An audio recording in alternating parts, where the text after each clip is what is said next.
ഓയിൻവി കുറിപ്പ് അദ്ദേഹത്തിന്റെ ജീവിതം ദാമ്പത്യത്തെക്കുറിച്ച് പറഞ്ഞപ്പോൾ അദ്ദേഹം പരാമർശിച്ചതാണ്. അപ്പോൾ ഒരു അസ്ട്രോളജറിനെ പോയി ഇങ്ങനെ വീട്ടുകാരൊക്കെ ജാതകം കാണും. അപ്പോൾ 40 വയസ്സ് വരെ ഈ ദാമ്പത്യം ഉണ്ടാവുള്ളൂ, അത് കഴിഞ്ഞ് സെപ്പറേറ്റഡ് ആയി പോകുമെന്ന് പറഞ്ഞു. 40 വയസ്സിൽ സെപ്പറേറ്റഡ് ആയില്ല.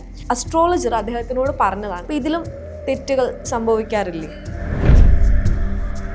ഈ കാലഘട്ടത്തിൽ ചിന്തിക്കുമ്പോൾ ഒരു പക്ഷേ അവർക്ക് ഡിവോഴ്സ് ആവേണ്ട സാധ്യതയുള്ളൂ. പക്ഷേ പഴയ കാലഘട്ടത്തിൽ നിൽക്കുമ്പം അവരങ്ങനെയല്ല ജീവിതത്തിനെ നോക്കിക്കാണുന്നത്. ചിലർക്ക് പ്രാർത്ഥിക്കാൻ വയ്യ, ആരെങ്കിലും കൊണ്ട് കാശ് കൊടുത്ത് ചെയ്യിച്ചാൽ മതി എന്നുള്ള ആൾക്കാർക്ക് പൂജ ചെയ്യിക്കാറുണ്ട്. ഒരു ഗൂഗിൾ മാപ്പ് ഇട്ട് പോകത്തില്ലേ, പോവില്ലേ, അതിനകത്ത് എവിടെയൊക്കെയാണ് ബ്ലോക്ക്, ഏതാണ് റൂട്ട്, എവിടെ കൂടെ നമ്മൾ റീറൂട്ട് ചെയ്യണം എന്നൊക്കെ പറഞ്ഞു തരില്ലേ, അതുപോലെ തന്നെയുള്ളൂ അസ്ട്രോളജി. നമസ്കാരം. നീണ്ട 12 വർഷത്തുമായി വിദേശത്തും സ്വദേശത്തുമായി അസ്ട്രോളജി, റേക്കി ഹീലിംഗ് ഇത് പ്രാക്ടീസ് ചെയ്യുന്ന ഒരു പ്രമുഖ യൂട്യൂബ് ചാനലിൻ്റെ ഉടമ കൂടെയായ ശ്രീമതി സുനിത വിഷ്ണുപുരമാണ് നമ്മുടെ കൂടെ ഉള്ളത്. നമസ്കാരമാണ് മാമിൻ്റെ വിശേഷങ്ങളിലേക്ക് കൂടുതൽ പോകുന്നതിന് മുമ്പ് നമ്മുടെ ചാനൽ ആദ്യമായിട്ട് കാണുന്നവരാണെങ്കിൽ മറക്കാതെ ലൈക്ക് ചെയ്യുക, ഷെയർ ചെയ്യുക, സബ്സ്ക്രൈബ് ചെയ്യുക, നിങ്ങളുടെ വിലപ്പെട്ട കമൻറ്റുകളും രേഖപ്പെടുത്തുക. സോ ഞാൻ ഇൻട്രൊഡക്ഷനിൽ പറഞ്ഞ പോലെ മാം ഈ ഒരു അസ്ട്രോളജി ഫീൽഡിലേക്ക് വന്നിട്ട് ഒരു 12 വർഷമായി വിദേശത്ത്. അല്ല, ഞാൻ 18 വയസ്സ് തൊട്ട് അസ്ട്രോളജി പഠിക്കുന്നതാണ്. സജീവമായിട്ട് പ്രാക്ടീസ് ചെയ്ത് തുടങ്ങിയത് 8 വർഷമായിട്ടാണ്. അപ്പം മാം വിദേശത്ത് ഞാൻ ജോലി സംബന്ധമായിട്ടാണ് വിദേശത്ത് നിന്നത്. അവിടെ കുവൈറ്റിലായിരുന്നു. കുവൈറ്റ് നാഷണൽ പെട്രോളിയം കമ്പനിയുടെ പ്രൊജക്ട്സിലായിരുന്നു വർക്ക് ചെയ്തിരുന്നത്.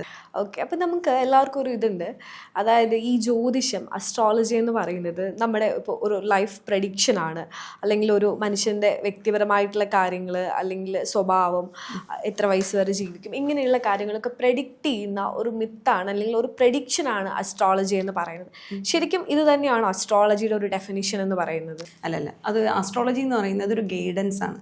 അതാണ് ആദ്യം നമ്മൾ മനസ്സിലാക്കേണ്ടത്.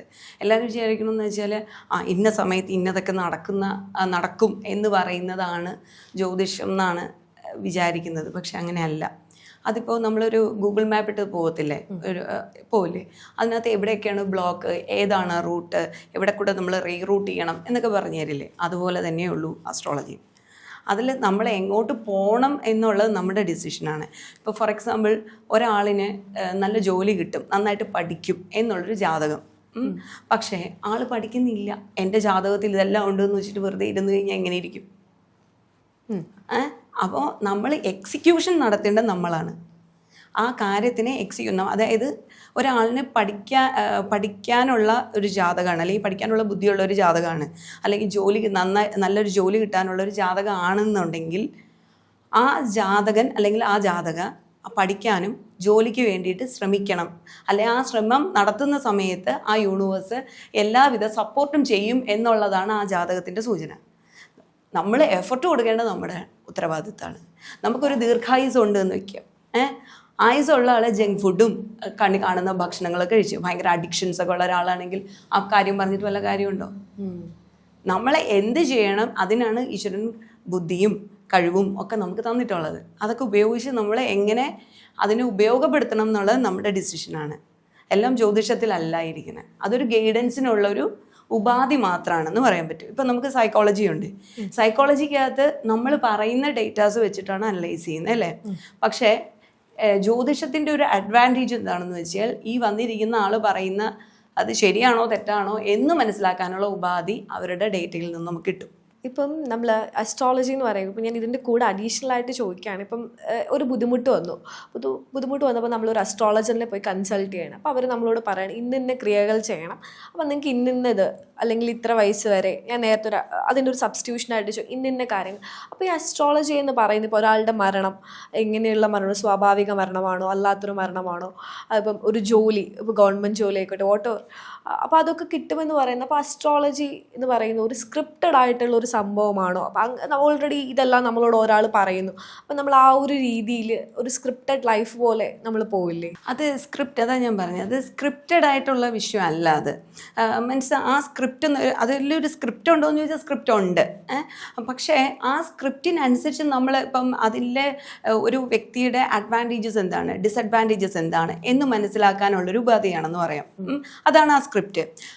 ആ അഡ്വാൻറ്റേജസിനെ അല്ലെങ്കിൽ ആ പോസിറ്റീവ്സിനെ കൂടുതൽ പോസിറ്റീവായിട്ട് നമ്മളിലോട്ട് കൊണ്ടുവരാനും അതിൻ്റെ ഡിസഡ്വാൻറ്റേജസ് മനസ്സിലാക്കി അല്ലെങ്കിൽ അതിൻ്റെ നെഗറ്റീവ്സ് മനസ്സിലാക്കി അതിനെ ബ്ലോക്ക് ചെയ്യാനുമുള്ള ഒരു ബുദ്ധി ഉപയോഗിക്കുക എന്നുള്ളതാണ് ആ വ്യക്തി ചെയ്യേണ്ടത്. ആസ്ട്രോളജർ പറഞ്ഞു കൊടുക്കുന്ന അതിൻ്റെ ഒരു ഗൈഡൻസ് ആണ്. ഇന്ന കാര്യങ്ങളാണ്. ഇപ്പോൾ ഒരു ഫോർ എക്സാമ്പിൾ ഒരു ദോഷ കാലഘട്ടമാണ്, അപ്പം നിങ്ങൾ ഇങ്ങനെയൊക്കെയുള്ള കാര്യങ്ങൾ ഫോളോ ചെയ്യണം. ഇപ്പം പറഞ്ഞല്ലോ അതിന് റെമഡീസ് പറഞ്ഞു കൊടുക്കുന്നു എന്ന് പറയുന്നില്ലേ, ആ റെമഡീസ് പറഞ്ഞു കൊടുക്കുന്ന എന്തിനായിരിക്കും? അവർക്കൊരു പീസ് ഓഫ് മൈൻഡ്, നമ്മൾ ഒരു ഇമോഷണൽ ഇൻ്റലിജൻസ് ഡെവലപ്പ് ചെയ്യാൻ, അല്ലെങ്കിൽ ഒരു പീസ് ഓഫ് മൈൻഡ് അവർക്ക് ഡെവലപ്പ് ചെയ്ത് വരാൻ. പെട്ടെന്ന് എല്ലാവരോടും ചെന്നിട്ട് നമ്മൾ മെഡിറ്റേഷൻ ചെയ്യുമെന്ന് പറയുന്നത് പ്രാക്ടിക്കൽ അല്ല അല്ലേ? അപ്പം നമുക്ക് അവിടെ ഇപ്പം നമ്മൾ ജനിച്ചു വളർന്ന കാലഘട്ടം മുതലേ നമ്മൾ ഫോളോ ചെയ്യുന്ന ചില കാര്യങ്ങളുണ്ട്. അതായത് ഹിന്ദുക്കളാണെങ്കിൽ അമ്പലത്തിൽ പോവുക, ക്രിസ്ത്യൻസ് ആണെങ്കിൽ പള്ളിയിൽ പോവുക, മുസ്ലിംസ് ആണെങ്കിൽ മോസ്കിൽ പോവുക, ഇങ്ങനെ ഒരു ചിട്ടവട്ടങ്ങൾ നമ്മളായിട്ട് ആ ഒരു സ്ട്രക്ചറുണ്ട്. ആ സ്ട്രക്ചറിനുള്ളിൽ നിർത്തിയിട്ട് അവർക്ക് ആ ഒരു ആത്മീയ കാര്യങ്ങൾ കൂടെ ഇൻവോൾവ് ആവാൻ വേണ്ടിയിട്ടാണ് റെമഡീസ് പറഞ്ഞു കൊടുക്കുന്നത്. അത് ഞാനൊരിക്കലും വലിയ പൂജകളൊന്നും ചെയ്യാൻ അതായത് ഒരു ഫൈനാൻഷ്യൽ സ്ട്രെസ്സിൽ വരുന്ന ഒരാളിനെയോ അല്ലെങ്കിൽ മാനസികമായിട്ട് തകർന്നിരിക്കുന്ന ഒരാളിനെയോ വലിയ ലക്ഷക്കണക്കിന് രൂപയുടെ പൂജയെന്ന് ഞാൻ ഇന്നുവരെ പറഞ്ഞിട്ടുമില്ല, ആരെ കൊണ്ട് ചെയ്യിച്ചിട്ടുമില്ല. അങ്ങനെയല്ല ഇത്. പക്ഷെ അമ്പലത്തിൽ പോകണം, കുഞ്ഞു കുഞ്ഞു വഴിപാടുകൾ ചെയ്യണം എന്ന് പറയാറുണ്ട്, അത് സ്ഥിരമായിട്ട് പറയാറുണ്ട്. കാരണം എന്ന് വെച്ചാൽ അവർക്കൊരു സിസ്റ്റമാറ്റിക്, അത് മീൻസ് ഇപ്പം ഒരാൾ ഡിപ്രഷനും അടിച്ച് ഒരു ജീവിതത്തിൽ നിരാശപ്പെട്ട് ജീവിക്കുന്ന ഒരാളാണെങ്കിൽ അവരോട് ഞാൻ രാവിലെ പറയും നിർമ്മാലയ ദർശനത്തിന് പോകുമെന്ന് പറയും. എന്ന് വെച്ചാൽ രാവിലെ നിർമ്മാലയ ദർശനത്തിന് പോകണമെങ്കിൽ എത്ര മണിക്ക് എഴുന്നേക്കണം ഒരു മനുഷ്യൻ? ഒരു 4-4:30 എഴുന്നേറ്റ് കുളിച്ച് ക്ഷേത്രത്തിൽ പോകേണ്ടി വരും അല്ലേ? ഒരു 5 മണിക്കെങ്കിലും ക്ഷേത്രത്തിൽ എത്തേണ്ടി വരും. അപ്പം അവരുടെ ജീവിതത്തിന് ഒരു താളം അവിടെ സൃഷ്ടിക്കുകയാണ് ചെയ്യണത്. ആ ഒരു റെമഡി കൊണ്ട് അവരുടെ ജീവിതത്തിന് ഒരുപാട് പ്രതീക്ഷ കൊടുക്കും, താളം കൊടുക്കും. രാവിലെ തന്നെ പോസിറ്റീവായിട്ടുള്ളൊരു എൻവയോൺമെൻറ്റിലാണ് അവർ പോകുന്നത്. അപ്പോൾ അവർക്ക് ആ ഒരു ദിവസത്തിൽ 24 hours രാവിലെ 4:30 എഴുന്നേൽക്കുന്ന ഒരു വ്യക്തിക്ക് എത്ര മണിക്കൂർ കാണും അവർക്ക് വർക്ക് ചെയ്യാനായിട്ട്? അതാണ് അതിൻ്റെ ബാക്കിലുള്ളൊരു ഒരു കാര്യം എന്ന് പറയുന്നത് അതാണ്. അല്ലാതെ ജ്യോതിഷം എന്ന് പറയുന്നത് കുറേ സ്ക്രിപ്റ്റഡ് ആയിട്ടുള്ള കാര്യങ്ങളെല്ലാം വായിച്ചു കൊടുക്കും, അവിടെ കുറേ ക്രിയകളെല്ലാം പറഞ്ഞു കൊടുക്കും ചെയ്യുന്ന ആളല്ല. അത് നമ്മുടെ ഒരു തെറ്റിദ്ധാരണ കൊണ്ട് ചിന്തിക്കുന്നൊരു വിഷയമാണ്. അല്ലാതെ ഇന്ന സമയത്ത് തന്നെ വിവാഹം നടക്കും, അല്ലെ അത് വിവാഹം കഴിക്കണോ വേണ്ടിയോ എന്നുള്ളത്. ഇപ്പം എൻ്റെ ജാതകത്തിൽ ഇത്ര വയസ്സിൽ വിവാഹം, എനിക്ക് എൻ്റെ ഇഷ്ടമാണ് ആ സമയത്ത് വിവാഹം കഴിക്കണോ വേണ്ടിയോ എന്നുള്ളത് ഇല്ലേ? അതെ. അല്ലാതെ നമുക്കറിയാം ജോത്സ്യം ചെന്ന് ബലാത്കാരമായിട്ട് ചെന്ന് കല്യാണം കഴിപ്പിക്കാനും പറ്റത്തില്ല. ആ സമയത്ത് അങ്ങനെ അനുയോജ്യമായിട്ടുള്ളൊരു ജീവിത പങ്കാളി വരണമെന്ന് നിർബന്ധമൊന്നുമില്ല. പക്ഷെ നമുക്ക് ആ സമയത്ത്, അതായത് എപ്പോഴും ശുഭമായ കാര്യങ്ങൾ ശുഭമായ സമയത്ത് ചെയ്താൽ അത് ശുഭമായി തീരും എന്നുള്ളതാണ് നമ്മുടെ വിശ്വാസം. അതുകൊണ്ടാണ് മുഹൂർത്തം കുറിക്കുന്നത്. അതുകൊണ്ട് തന്നെ ശുഭമായ ഒരു കാലഘട്ടം നമ്മൾ പറഞ്ഞു കൊടുക്കും. ഇന്ന സമയം വിവാഹം ചെയ്യുന്നത് നല്ലതായിരിക്കും. അല്ലാതെ വിവാഹം കഴിക്കണം, നിർബന്ധമായും വിവാഹം കഴിക്കണമെന്നൊന്നും പറയാനുള്ള അവകാശമില്ല. ഇപ്പം ONV കുറുപ്പ് നമ്മുടെ ലെജൻഡറി ആയിട്ടുള്ള റൈറ്റർ, അപ്പം അദ്ദേഹത്തിൻ്റെ ഒരു ഇൻ്റർവ്യൂവിൽ അദ്ദേഹത്തിൻ്റെ ജീവിതം ദാമ്പത്യത്തെക്കുറിച്ച് പറഞ്ഞപ്പോൾ അദ്ദേഹം പരാമർശിച്ചതാണ്. അദ്ദേഹത്തിൻ്റെ പ്രേമ വിവാഹം എന്തോ ആയിരുന്നു. അപ്പോൾ ഒരു അസ്ട്രോളജറിനെ പോയി ഇങ്ങനെ വീട്ടുകാരൊക്കെ ജാതകം കാണും. അപ്പോൾ 40 വയസ്സ് വരെ ഈ ദാമ്പത്യം ഉണ്ടാവുള്ളൂ, അത് കഴിഞ്ഞ് സെപ്പറേറ്റഡ് ആയി പോകുമെന്ന് പറഞ്ഞു. അപ്പം അദ്ദേഹം പറഞ്ഞു സാരമില്ല, 40 വയസ്സ് വരെ പ്രിയതമയോടൊപ്പം ജീവിക്കാം, പക്ഷേ 75 വയസ്സായിട്ടും ആ ദാമ്പത്യം തുടർന്നു പോകുന്നു. ഒരു 40 വയസ്സിൽ സെപ്പറേറ്റഡ് ആയില്ല. അപ്പോൾ ഇതൊരു അസ്ട്രോളജർ അദ്ദേഹത്തിനോട് പറഞ്ഞതാണ്. അപ്പം ഈ അസ്ട്രോളജി പ്രഡിക്ഷൻ അല്ലെങ്കിൽ അപ്പം ഇതിലും തെറ്റുകൾ സംഭവിക്കാറില്ല? അത് പ്രഡിക്റ്റ് ചെയ്യുന്ന അതാ പറഞ്ഞത്. ആ പ്രഡിക്ഷൻ എന്ന് പറയുന്നത് ഓരോ വ്യക്തികളെയും ഡിപ്പെൻഡ് ചെയ്തിരിക്കും. മനസ്സിലായോ? ഇപ്പോൾ നമ്മളൊരു പക്വതയുള്ളൊരു വ്യക്തിയാണെങ്കിൽ ജീവിതത്തിനെ എങ്ങനെ നോക്കിക്കാണുന്നു എന്നുള്ളതുപോലെയും ഇരിക്കും ഓരോ വിഷയങ്ങൾ. ഇപ്പം ആ ജ്യോതിഷൻ അല്ലെങ്കിൽ ആ പ്രഡിക്റ്റ് ചെയ്ത ആൾ ചിലപ്പം ആ വ്യക്തിയുടെ ശനിദശാകാലഘട്ടത്തെയോ കേതുദശാകാലഘട്ടത്തെയോ ഒക്കെ ആയിരിക്കാം കുറിച്ചായിരിക്കാം പറഞ്ഞിട്ടുണ്ടാവുക. അല്ലെങ്കിൽ ചിലപ്പോൾ ഒരു പക്ഷേ ആ 2 ജാതകങ്ങളും തമ്മിൽ നോക്കിയിട്ടും ഉണ്ടാവില്ല. അദ്ദേഹത്തിൻ്റെ ജാതകം മാത്രം നോക്കി പറഞ്ഞ ഒരു കാര്യവും ആയിരിക്കാം. അതെന്താണ്, അദ്ദേഹം എന്ത് അടിസ്ഥാനത്തിലാണ് പറഞ്ഞതെന്ന് എനിക്കറിയില്ല. പക്ഷെ ഞാൻ ഊഹിക്കുകയാണ്, ചിലപ്പോൾ ഒരു പക്ഷേ ഈ ശനിദശാ കാലഘട്ടത്തിലെയോ കേതുദശാ കാലഘട്ടത്തിലൊക്കെ വരുമ്പം, ശനിദശയിൽ വരുമ്പോഴും അതൊരു സ്പിരിച്വൽ പ്ലാനറ്റിൻ്റെ മഹാദശാ കാലഘട്ടങ്ങളാണ് വരുന്നത്. ആ സമയത്ത് ഭൗതികമായ കാര്യങ്ങൾക്കല്ല ആ ഗ്രഹങ്ങൾ പ്രസക്തി കൊടുക്കുന്നത്, മറിച്ച് ആത്മീയമായ കാര്യങ്ങൾക്കാണ്. അപ്പം എന്ത് ചെയ്യാം, കൂടുതൽ സെപ്പറേഷനൊക്കെ നടക്കുന്നത് കേതുദശയിലും ശനിദശാ കാലഘട്ടത്തിലും ഒക്കെ ആയിരിക്കും. പക്ഷേ അവിടെ എന്തു പ്രതിസന്ധിയെയും വളരെ പക്വതയോടെയും പാകതയോടെയും അങ്ങനെ ജീവിതത്തെ കണ്ടുപോകുന്ന ഒരു വ്യക്തി ആ കാലഘട്ടത്തിൽ പിരിയണം എന്ന് ഒരു നിർബന്ധവും ഇല്ല. പക്ഷേ നമ്മൾ ഇന്നത്തെ കാലഘട്ടത്തിൽ നമ്മൾ പഴയ കാലഘട്ടത്തിലൊന്നും നമ്മുടെ അമ്മൂമ്മയുടെ അപ്പൂപ്പൻ്റെ കാലത്തിലോ അച്ഛൻ്റെ അമ്മയുടെ കാലഘട്ടത്തിലോ ഒക്കെ തന്നെ അങ്ങനെ ഒരു കാലഘട്ടം വരുമ്പോൾ അവർ പിരിയണം എന്നൊന്നും ഒരു നിർബന്ധമില്ല, അവർ അഡ്ജസ്റ്റ് ചെയ്ത് പോകും. പരസ്പരം രണ്ടുപേർക്കും ആ കുടുംബം നിലനിർത്തണം എന്നുള്ള ബോധം ഉണ്ടായിരിക്കും. പക്ഷെ ഇന്നിപ്പം ആരുടെയും പ്രാരാബ്ദം ആർക്കും എടുക്കാൻ വയ്യാത്തൊരു കാലഘട്ടമാണ്. കാരണം രണ്ടുപേരും വർക്കിംഗ് ആയിരിക്കും, രണ്ടുപേർക്കും അവരുടേതായ ഫൈനാൻഷ്യൽ റെസ്പോൺസിബിലിറ്റി ഉണ്ടായിരിക്കും, ഫൈനാൻഷ്യൽ സ്ട്രെസ് ഉണ്ടായിരിക്കും, അതുപോലെ കരിയർ വൈസ് ഉണ്ടാകുന്ന സ്ട്രെസ് ഉണ്ടായിരിക്കും, ചലഞ്ചസ് ഉണ്ടായിരിക്കും. ഇതിൻ്റെ കൂടെ ഫാമിലി കൂടെ സപ്പോർട്ട് ഇല്ല എന്നുണ്ടെങ്കിൽ അവർ ആ ഫാമിലി ഉപേക്ഷിക്കാൻ നിൽക്കും. കാരണം അവിടെ ബാക്കിയുള്ള കാര്യങ്ങൾ, ഇപ്പോൾ ജോലി ഉപേക്ഷിച്ചിട്ട് എന്നാൽ വീട്ടിൽ ഇരിക്കാം എന്ന് ആരും ചിന്തിക്കത്തില്ല. ഈ പ്രോബ്ലംസ് എല്ലാം സോൾവ് ചെയ്ത് ഞാൻ വീട്ടിൽ ഇരിക്കാം എന്നാരും ചിന്തിക്കുന്ന ഒരു കാലഘട്ടമല്ല. കാലഘട്ടത്തിന് അനുയോജ്യമായിട്ടല്ലേ ചിന്തിക്കാൻ പറ്റും. അപ്പോൾ ഈ കാലഘട്ടത്തിൽ ചിന്തിക്കുമ്പോൾ ഒരു പക്ഷേ അവർക്ക് ഡിവോഴ്സ് ആവേണ്ട സാധ്യതയുള്ളൂ. പക്ഷെ പഴയ കാലഘട്ടത്തിൽ നിൽക്കുമ്പം അവരങ്ങനെയല്ല ജീവിതത്തിനെ നോക്കിക്കാണുന്നത്. കാഴ്ചപ്പാടിൻ്റെ വ്യത്യാസമുണ്ട്. ഇപ്പം നമ്മൾ മാം സംസാരിച്ച് പറഞ്ഞു, ഈ പൂജകളെ കുറിച്ച് പറഞ്ഞു. അപ്പം നമ്മളിങ്ങനെ താഴേക്കിടയിൽ വരെ നോക്കുമ്പോൾ അങ്ങ് വലിയ വലിയ ബില്യനേഴ്സിനെ നോക്കുമ്പം ഒത്തിരി പൈസ പൂജയ്ക്ക് വേണ്ടി സ്പെൻഡ് ചെയ്യുന്നുണ്ട്, അമ്പലങ്ങൾക്ക് വേണ്ടിയുണ്ട്. ശരിക്കും ഇത് ഒരു മനുഷ്യൻ്റെ ഒരു ഫിനാൻഷ്യൽ സ്റ്റെബിലിറ്റിക്ക് വേണ്ടി, അല്ലെങ്കിൽ ആ മനുഷ്യൻ്റെ ഒരു നല്ല ഒരു വെൽത്തി ആവാനും ഹെൽത്തി ആവാനും ഫിനാൻഷ്യൽ സ്റ്റെബിലിറ്റിക്കൊക്കെ ഈ പൂജ, ഈ ഇത്രയും ഭയങ്കരമായിട്ട് പോർഷായിട്ടുള്ള പൂജകൾ എത്രത്തോളം റെലവൻ്റ് ആണ്? ഞാനത് ചെയ്യാറില്ല, പറയാറില്ല.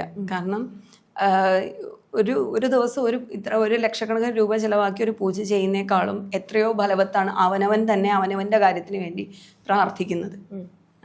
അത് കൺസിസ്റ്റൻ്റ് ആയിട്ട് നമ്മൾ പ്രാർത്ഥിച്ചു പോയാൽ മതി.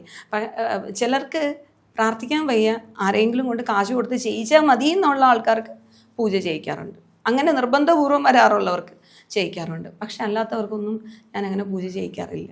അപ്പോൾ ഈ പൂജ കൊണ്ട് ഒരു റെലവൻസ് ഇല്ല എന്ന് അവരുടെ അതല്ല, അത് നമ്മൾ കൺസിസ്റ്റൻ്റ് ആയിട്ട് പ്രാർത്ഥിച്ചു പോകുന്ന ഒരാളിന് പൂജയുടെ ആവശ്യം അവിടെ ഇല്ല.